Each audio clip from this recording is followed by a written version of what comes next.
काय तोंड दाखवू मी? सोसायटीमध्ये परत जाऊन मी या सर्वांना काय तोंड दाखवू? नाही बापूजी, तुम्ही मला नका थांबू. सासूजींच्या स्वागतासाठी मी काय नाही केलं. घरात साफसफाई केली, सोसायटीत मिठाई वाटली, 1,00,000 आणि 1,000चा हार बनवला. सकाळी 5 वाजता उठून स्टेशनला गेलो, मग सोसायटीमध्ये परत आलो, उगाच फटाके फोडले. संध्याकाळी पुन्हा तयारी केली, पुन्हा धावपळ केली, पुन्हा पळालो. अरे 2 दिवसांपासून माझ्या डोक्यावरती आई आई आई म्हणून हातोडा पडतोय. आणि हा बॉक्स सकाळपासून माझ्या शरीराचा अवयव झाला आहे. आणि इतकं सगळं सहन करून काय भेटलं? आई नाही भेटली, निघून गेली. न भेटता निघून गेली.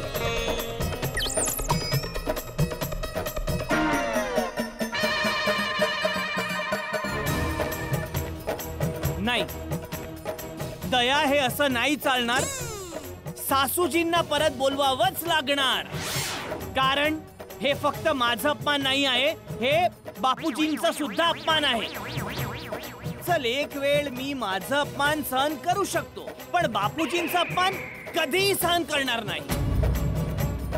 अरे या वयात बिचारे सकाळपासून विहिणीच्या स्वागतासाठी मरत मरत फिरत आहेत. आणि हा टप्पू बिचारा सकाळपासून आपल्या मित्रांसोबत आजीच्या स्वागतासाठी मेहनत करतो आहे. अरे यांनी तर बिचाऱ्यांनी आपल्या आजीला नीट बघितलं सुद्धा नाही, याचा पण विचार नाही केला. निघून गेली, निघून गेली. हो सुनबाई, वीणबाईनी असं न भेटता न सांगता जायला नको होतं. तर हो दया वहिनी, जेठा भाऊंचा राग साहजिक आहे. आईने आम्हाला भेटायला सोसायटीमध्ये यायला हवं होतं. 10 मिनिटं तर 10 मिनिटं. नाही, हेही होऊ शकतं की त्यांना खरंच काहीतरी महत्वाचं काम असेल म्हणून त्या गेल्या असतील. अरे तर पत्र लिहून जायचं ना. पत्र? त्यांचं मौन व्रत आहे ना. मग जसं त्या पुरस्कार सोहळ्यात भाषण द्यायला पत्र लिहून आलेले, तसंच आपल्यासाठी पण पत्र लिहून गेले असते. का अचानक जात आहेत न भेटता? हा, त्याचं कारण लिहून जाऊ शकले असते की सॉरी, मला या या या कारणामुळे तुम्हाला न भेटता परत जावं लागतंय, तर मी जात आहे, बाय, ओके बाय. असं चोरांसारखं जायची काय गरज होती? मला स्वतःलाच कळत नाहीये की आईने असं का केलं. का केलं, काय कारण असेल हे मला जाणून पण नाही घ्यायचं. आईला आता सोसायटीत परत यावं लागणार, बस. जर का त्या नाही आल्या तर एक गोष्ट नीट लक्ष देऊन ऐक दया. यापुढे तू एकतर तुझ्या आईसोबत नातं ठेवायचं किंवा माझ्यासोबत. दोघांपैकी कोणातरी एकाला निवडायचं आहे दया, फक्त एकाला.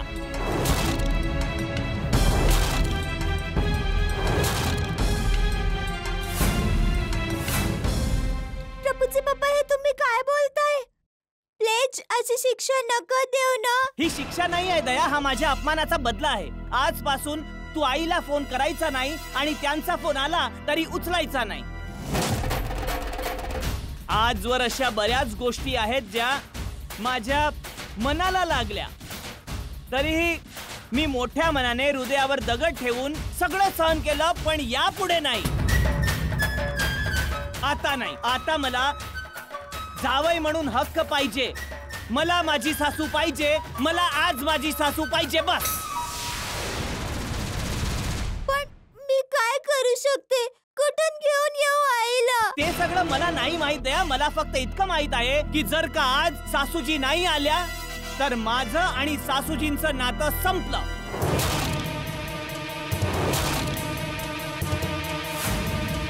अहमदाबाद सोबत माझं नातं संपलं. आणि जर का तू सासूजी सोबत बोलायचा प्रयत्न केला तर तुझं आणि माझं नातं सुद्धा संपलं. संपलं, संपलं, संपलं.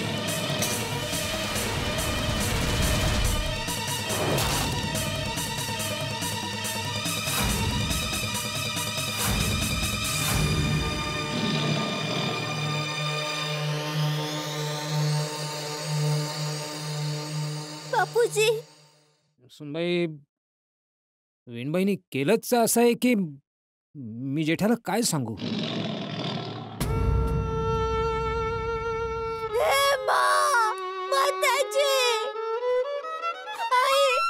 तू मला कुठे फसवलास? मी माझ्या नवऱ्याशिवाय नाही राहू शकणार आणि तुझ्यासोबत फोनवर बोलल्याशिवाय पण नाही राहू शकणार. एका बाजूला आईचं प्रेम आहे तर दुसऱ्या बाजूला नवऱ्याची सोबत आहे. मी आईच्या प्रेमाशिवाय पण नाही राहू शकत आणि नवऱ्याच्या सोबतीशिवाय पण नाही राहू शकत. काय करू? काय करावं मी? संकटात सापडले मी. कशी सुटका होणार यातून? आई, एका बाजूला नवरा, एका बाजूला आई आहे. आई, तू तर गेलीस. मी तुझ्याशिवाय पण नाही राहू शकत आणि टप्पूच्या पप्पांशिवाय पण नाही राहू शकत. माझी दया, तुला तुझ्या मुलीवर जरा पण दया नाही आली का?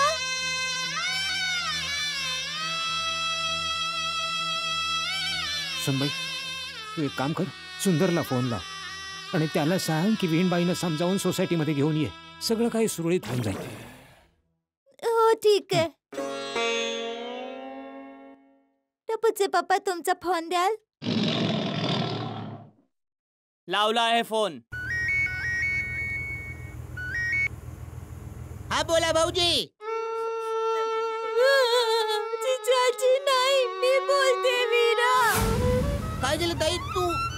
तू रडतेस का ताई? तुझी ताई समुद्राच्या मधोमध अडकलीये. काय? पण आता काही वेळापूर्वी तुम्ही हॉलमध्ये होतात. समुद्रामध्ये कधी गेलात? अरे माझ्या भोळ्या भावा, कधीतरी समज.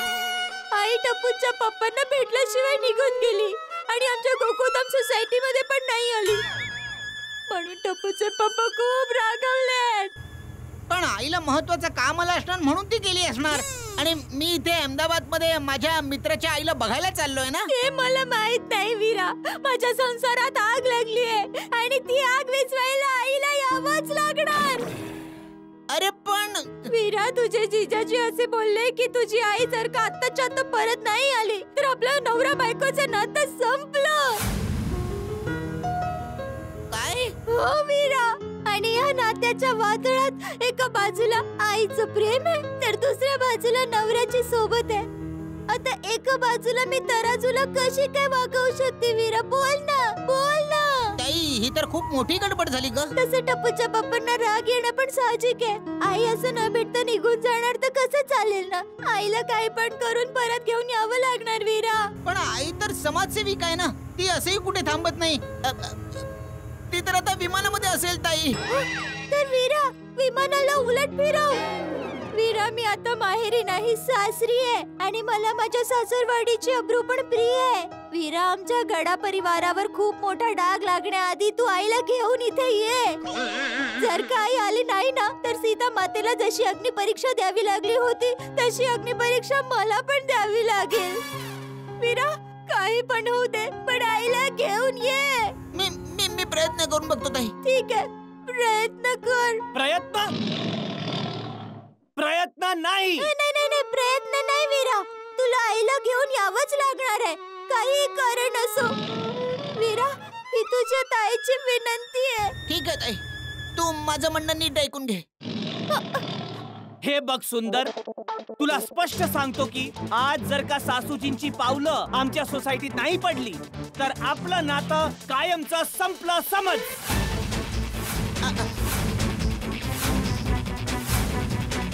अरे भाऊजी, असं जिद्दी नका बनू तुम्ही. अहो, आई तर नदीसारखी आहे, अशी एका जागेवर नाही थांबणार ती. आणि आईला घेऊन जरी आलो तरी काय फायदा सांगा. आणि आईचं आज मौन व्रत आहे. माझं ऐका तुम्ही, मी आईला नंतर कधीतरी घेऊन येतो. हा नाही, अजिबात नाही. नंतर कधीतरी नाही. मला सासू मला आजच भेटायचं आहे, आजच भेटायचं आहे. अरे पण तुम्ही पण काही नाही. मला सासूजींशी बोलायचं नाहीच आहे. त्या नाही बोलल्या तरी चालेल. मला फक्त त्यांचे दर्शन करायचे आहेत. आता भाऊजी, तुम्ही जरा समजून घ्या. आईचा फोटो जरी कोणी काढला ना तरी आई इतकी चिडते की आई कोणामध्ये रमतच नाही जास्त. मी लिहून देतो तुला की आईचा कोणीही फोटो काढणार नाही. बस आजच्या दिवशी त्यांची पवित्र पावलं आमच्या सोसायटीत पडायला हवी बस. ठीक आहे, मी पाठवतो आईला तुमच्या सोसायटीमध्ये. तुम्ही जरा ताईला फोन द्या ना. ताईला काही सांगायची गरज नाही आहे, तिला मी सगळं समजावेन. तू सासूजींना सोसायटीत पाठवतो आहेस की नाही? ठीक आहे, पाठवतो, मी पाठवतो. नक्की? हो नक्की. ठीक आहे.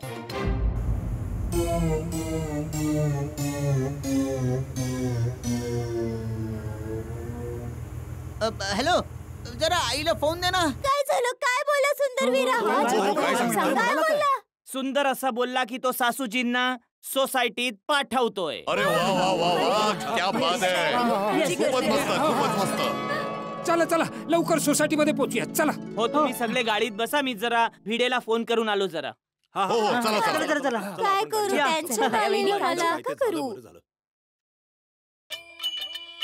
अरे जेठालालचा फोन आला. अरे आला आला फोन आला. अरे वाजव वाजव वाजव. थांबा थांबा. अरे बाबा फोन आलाय आता. थांबा थांबा. अरे बाबा त्यांनी पण काहीतरी काम केलं पाहिजे ना, कंटाळले असतील ते. हॅलो, हा जेठालाल कुठे पोहोचलात? भिडे आम्ही आताशे हॉल मधून निघतो आहे. हा ते तिथून निघालेत. सासूजी आमच्या सोबत नाही येत आहे. आई नाही येत आहे. काय ते? आई नाही येत आहे म्हणजे? त्या वेगळ्या येणार आहेत. ते मी सगळं तुला तिथे येऊन समजावतो. तू सध्या स्वागताची तयारी कर ना भाऊ. अच्छा अच्छा अच्छा. बरं बरं बरं. Okay okay. नाही येत आहेत आई येत आहेत. अरे उगाच टेन्शन दिलं.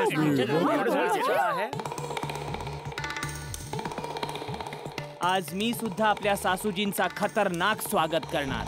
त्यांना पण समजलं पाहिजे ना की काय जावई मिळालं आहे. आज सासूजींचं मौन व्रत आहे, पण मी हे मौन व्रत तोडूनच राहणार आणि त्यांच्या तेजस्वी चेहऱ्याचे दर्शन सुद्धा करूनच राहणार. या सासूजी या, स्वागत आहे.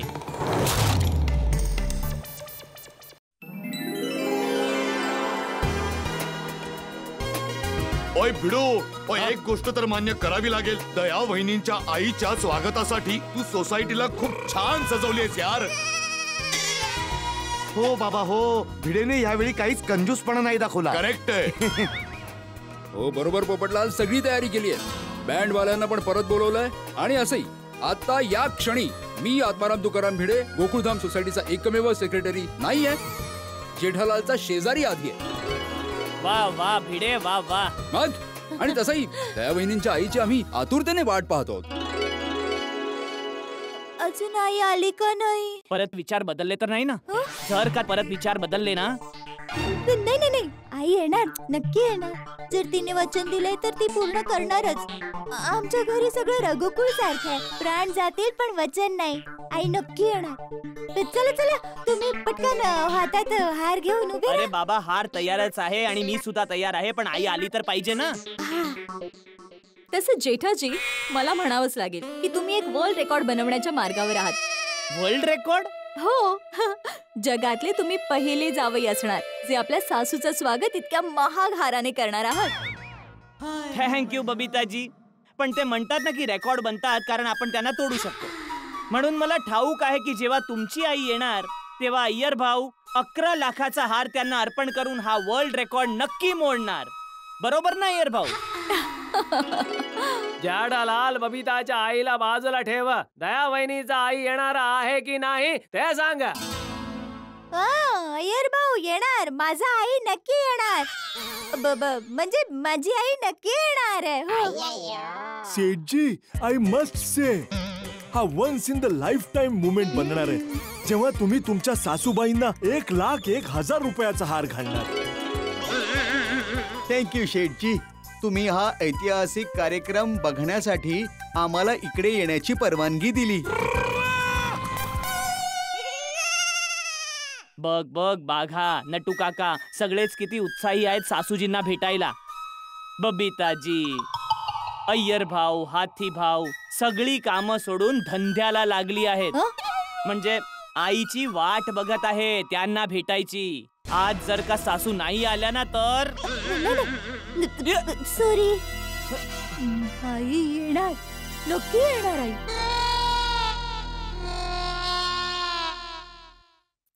आई कुठे राहिलीस तू? लवकर ये, सगळी लोक तुझी वाट बघतायत. दया वहिनी, तुम्ही कसला विचार करताय? Any problem? काही प्रॉब्लेम आहे का? नाही नाही अंजली वहिनी, काहीच प्रॉब्लेम नाहीये. मी तर बस असाच विचार करत होते की तुम्ही सगळे किती चांगले आहात. आमच्यासाठी सकाळपासून किती त्रास सहन करताय. अरे अरे तुम्ही प्रॉब्लेम शो? आम्हा सर्वांना तर वाटत होतं की फक्त तुमच्या नाही, आमच्या पण आई येत आहेत. आली आली, गाडी आली, मातोश्रींची गाडी आली. आली आली गाडी. आई आली, आई आली. अरे वाजव वाजव.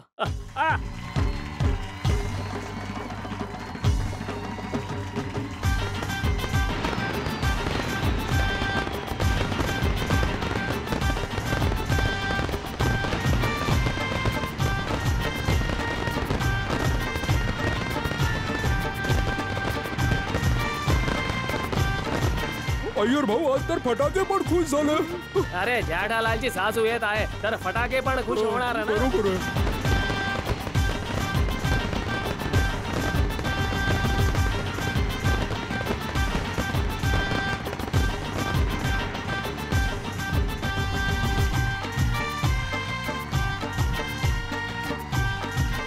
होय होय होय. बरोबर आहे, पण बरोबर काय म्हणजे अरे बघू तरी दे.